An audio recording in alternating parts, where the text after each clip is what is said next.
এবার আপনাদের অঞ্চলের ভিতরে ধর্মীয় জলসা চলছে, আপনাদের গ্রামের ভিতরে ধর্মীয় জলসা চলছে। আপনাদের গ্রামে একটা মাতবার আছে না, দেওয়ানি আছে না নাই? আওয়াজটা কি বোঝা যায়? দেওয়ানি মাতবার মানুষ আছে, আছে না নাই? তাদেরকে যদি ডাক দেওয়া হয়, ভাই আমাদের গ্রামে ধর্মীয় জলসমুখ বানাত মাদ্রাসায় জান্নাতি মাহফিল চলছে, আপনি একটু স্টেজের কাছে বসে থাকেন, কিন্তু লক্ষ্য করে দেখবেন আপনার ওই দেওয়ানি বাটাকে এখানে পাবেন না বাবা। যেগুলা দেওয়ানির ভিতরে সুদ ঘুষ কিচ্ছু নাই, তারা এখানে বসে আছে, আছে না নাই বাবাজি? আপনারাও বসে আছেন। কিছুগুলা দেওয়ানি আছে, আজকে তাদের ডায়াবেটিস থেকে আরম্ভ করে নিয়ে যত প্রকার বেমার আজকে রাত্রের ভিতরে তাদের বেশি নাজিল হয়েছে, হয়েছে না নাই বাবাজি? না যাও না, কয়টা চালাও, আমার শরীরটা ভালো না বাবা।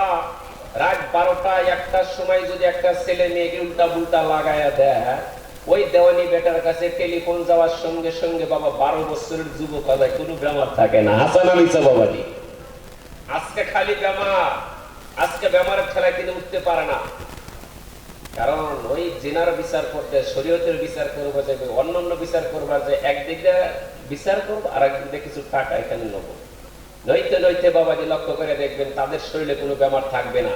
তার ছেলেরা, তার মেয়েরা আজকে ধর্মীয় জলসার ভিতরে তাদেরকে দেখেন, আছে না নাই? একটা ছেলেদেরকে ওখানে পাবেন না বাবাজি। যাই দেখেন তারা বাড়িতে ঘুমাইছে, যদিও আইসে দেখেন রাস্তাঘাটের মধ্যে ঘুরতেছে, ঘুরতেছে না নাই বাবাজি? কারণ আমার বাবা সত্যবাদী বাবা, আছে না নাই বাবাজি? আমার মা বাবার ভিতরে কোনো ত্রুটি আছে, খারাপ আছে কি নাই? ইনশাল্লাহ যার যার নাই হাত তুলে দেখাইছে, ইনশাল্লাহ আমার মা বাবা ভালো না রে।